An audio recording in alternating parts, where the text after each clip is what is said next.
Doc, there's something I've got to tell you. Follow me.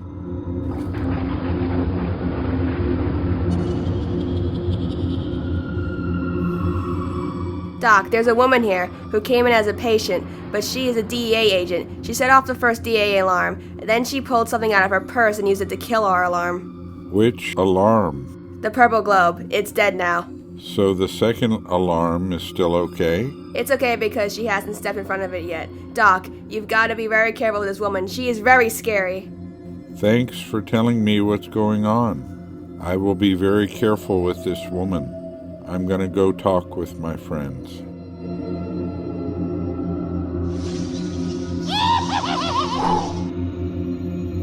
Hi, Sally. I'm scared. That woman who's a DEA agent is very spooky and totally frightening. She is here to shut down your office and put all your patients on the street where they all may die. If I were you, Doc, I'd walk right back out that door, get in your car, and run back home. But I know you never run. You always stand up to them. My prayers are with you, Doc. Please save us. Sally, I will do my very best because I care about every one of my patients. They are innocent Americans in chronic pain. I will fight anyone who tries to harm them.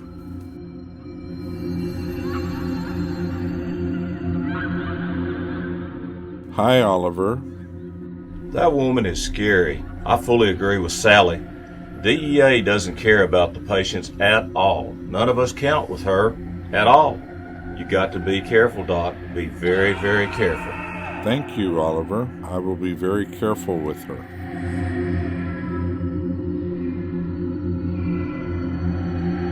Hey, Shayla. Doc, that woman is DEA. The DEA is pure evil. She is here to shut us down and put us all, our patients in chronic pain and out on the streets. We will die. Doc, her vitals were nothing. No blood pressure, no pulse. She is unreal. Can't you stop her, Doc? You got to stop her. She is out to kill everyone who suffers in chronic pain. Please stop her, Doc. I will always fight them, but they are very powerful.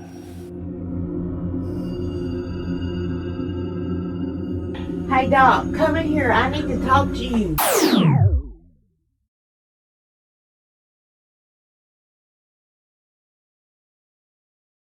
Doc, can I ask you something? Sure. I only work for the lab. Why is the DEA here? Oh, my. You need to know the story? Yes, sir. Please? We better sit down.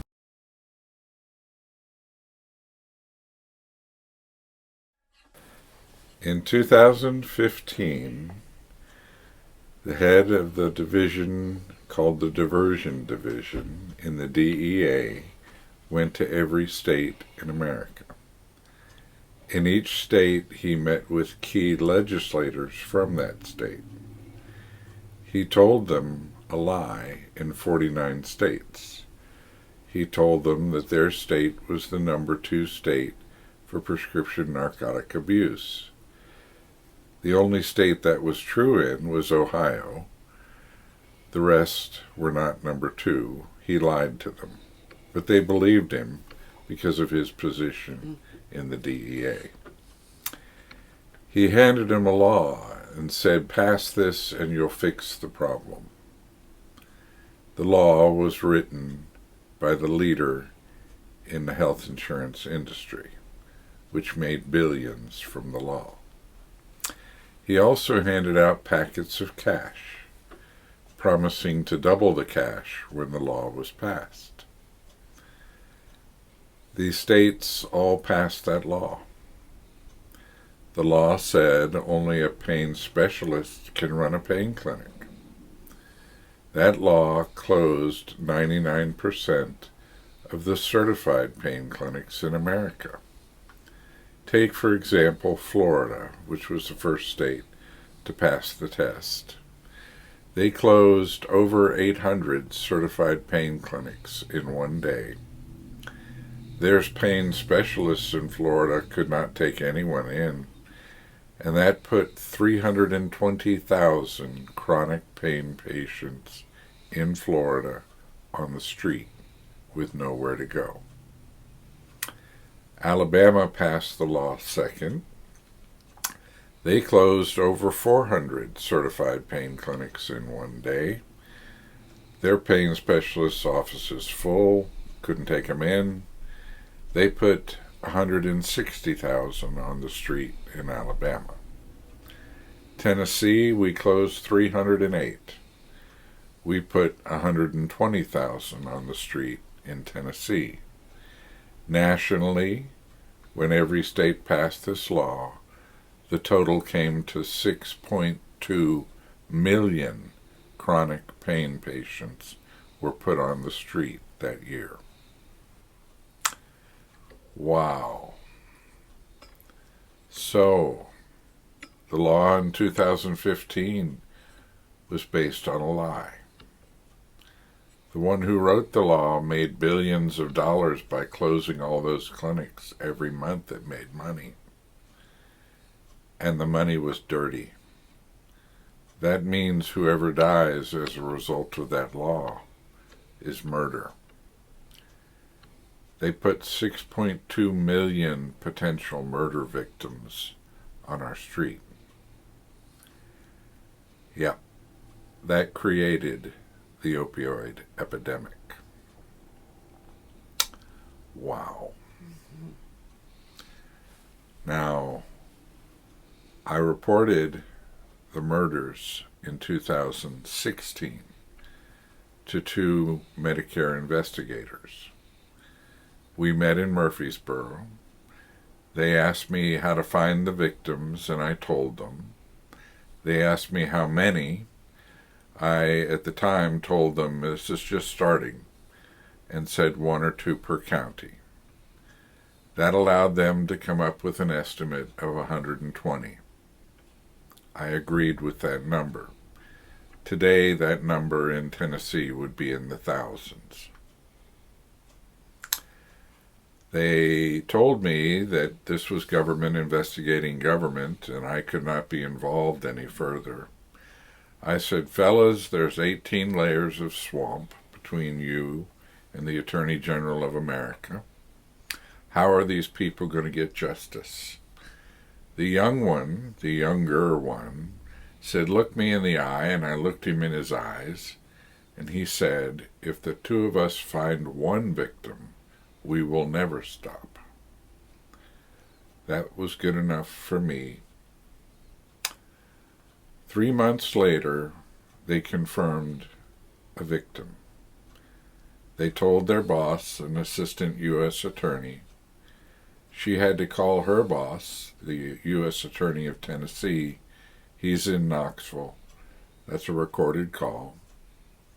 He had to call the Attorney General of America that day and tell him about the murder and that 120 more may be coming out of 1 state. Wow. Mm-hmm. What did they find in 2015 on the street? The 6.2 million. Chronic pain is something that bothers them all day long and all night long. They can't lift up that little person who's a grandson or a son. They can't clean that house as good. They can't do the laundry as good. They can't do a lot of things when they're in pain. They can't sleep. They went looking and found heroin. It was dirt cheap, little green tablets. The use of heroin in 2015 skyrocketed. That's why 6.2 million were finding it.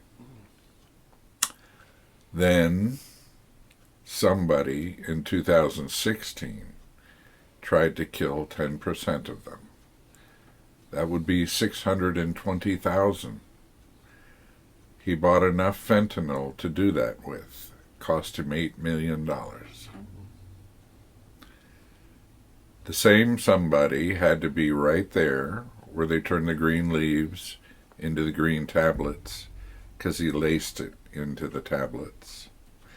The price of heroin did not change, so whoever spent the $8 million never made a penny back. But he didn't care. He did this to kill them.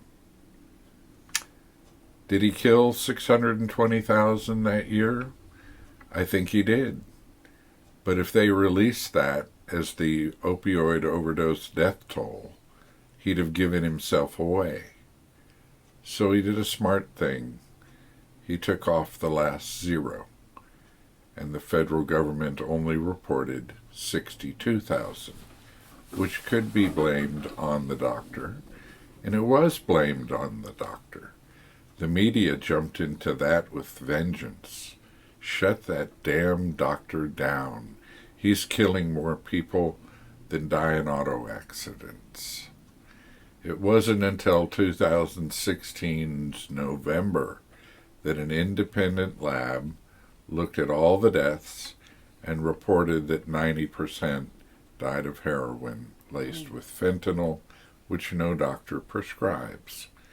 Our federal government shut that lab down, which allowed him to do it again in 17. That year, our federal government said he killed 72,000. But I wonder if they left the zero off of that too. Maybe it was 720,000. The next year, 2018, the federal government said he killed 70,000. Maybe that is 700,000? Then we came to 2019, and he went up to 92,000, according to the federal government. But of course, it may have been 920,000. Then came 21, and he went up to 110,000, which could be 1,100,000. He has killed, by the federal government report, 500,000 since 2016.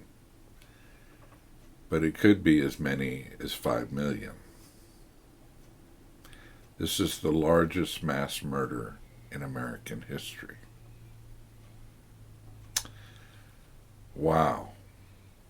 Who can pay $8 million every year like it's no big deal? Who can be right there where they manufacture the tablets every year? Why hasn't the DEA caught him? Because it is the federal government doing it with the belief that they will never be caught. But they made a mistake. The same time they were putting this fentanyl out there to kill the 6.2 million, they were also actively shutting down the doctor. In the past 3 years, they have thrown over 2,000 innocent doctors who had been treating chronic pain patients correctly in federal penitentiaries. How did they do that? They colluded with the state medical board. The board sends the doctors a certified letter. The doctor opens the letter, and the letter says the doctor committed 18 fouls. Tells 18 lies. The doctor knows they're lies.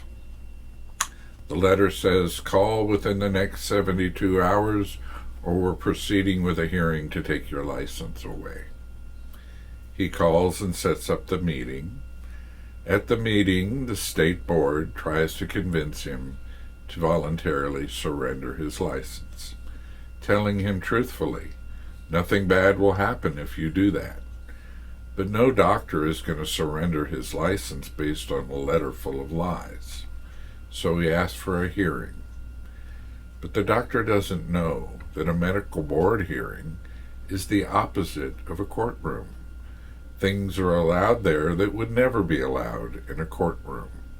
For instance, when the hearing starts, the state goes first, and the state board prosecutor will stand up and simply read that letter out loud, stating all the 18 lies as though they are the truth, and then sit. They don't have to show any evidence at all. The medical board will tell you, we know her.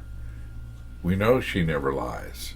We don't need to see evidence. If she says it, it's true.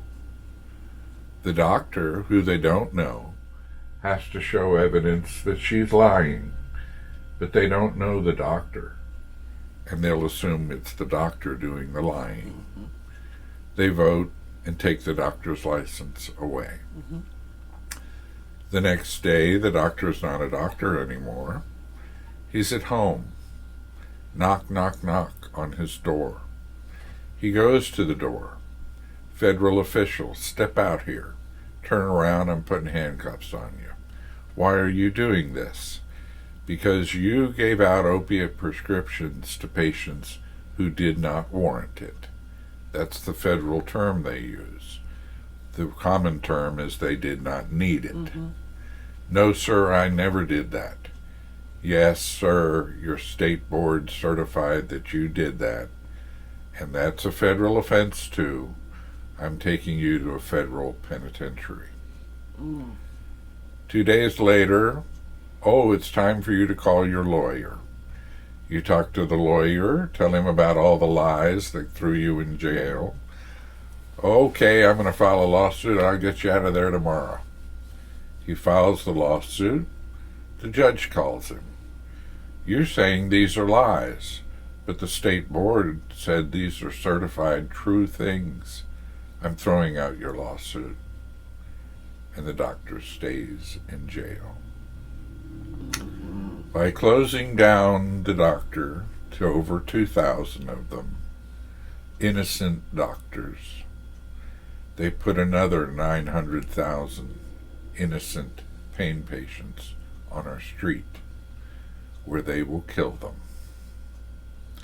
Who's doing it? The federal government. Who's shutting down the doctor? The federal government. The mistake they made is in closing down all these doctors. 3 different professors from 3 different medical schools at the recent pain conference in Tennessee all had the same slide. Here's the rate of opiate prescriptions being written in America, steady for the last 15 years, and in the last 2 years, boom. Today, only 10% of that number are being written. How did that happen? They shut down the doctor. That was supposed to bring down the opioid overdose deaths. But what did they do during the same 2 years?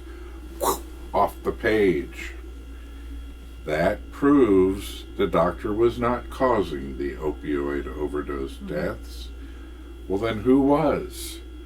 Our federal government was. Not China, not Russia, our federal government. This is wrong. We need to take our country back. We need soldiers, not politicians. America is full of soldiers. When the Convention of States start, they will all need the soldiers. And the soldiers will be needed in our very near future as well. We need to take our country back and stop these murders of the innocent people. Thank you, Doc. You're welcome. Thank you very much. You're welcome.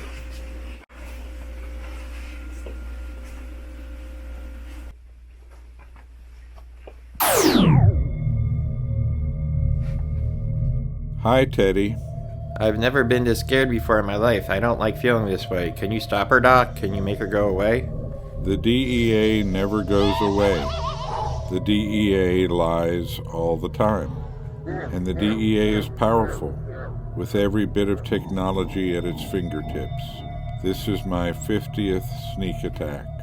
Good God, Doc, I had no idea. I stick to the truth, but that doesn't count.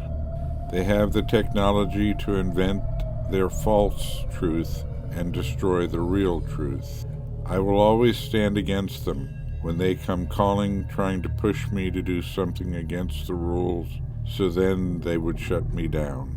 This is her goal today, but I will always stand against those who would harm my patients. Be careful, Doc. We are all counting on you. We will be all right. I've done nothing wrong, and they know it, especially after 50 sneak attacks.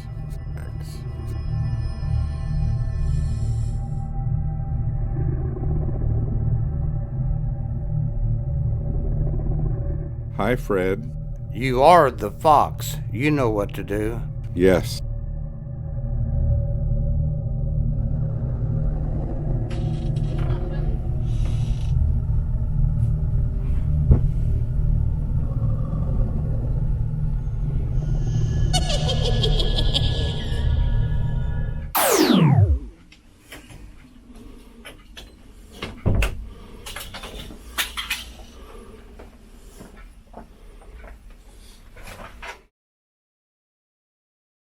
What can I do for you?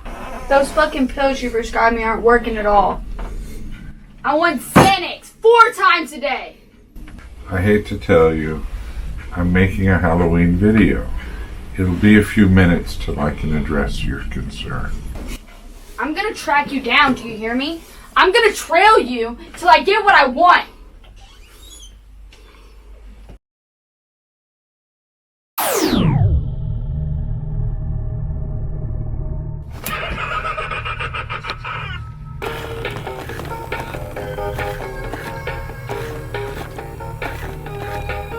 I'm a very spooky guy, and you don't take home to mother. I will always take your spirits round once I see you on the street. Oh yeah, I'm alright, alright, that's alright with me. Yeah.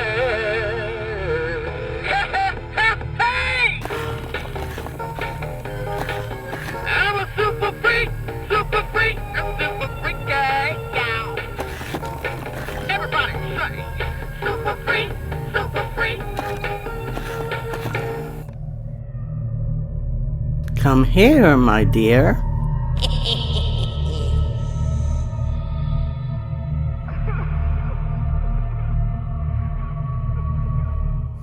Yes? You better behave. I guess I'll go back in there and wait for him.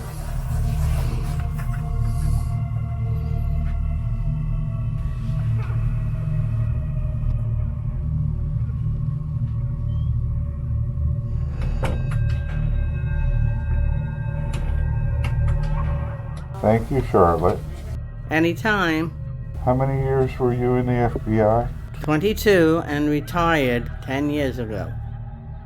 Thank you for your service. Simplify. Oh my, bless you. Anytime you need me, please call, and I will always stand with you. Thank you.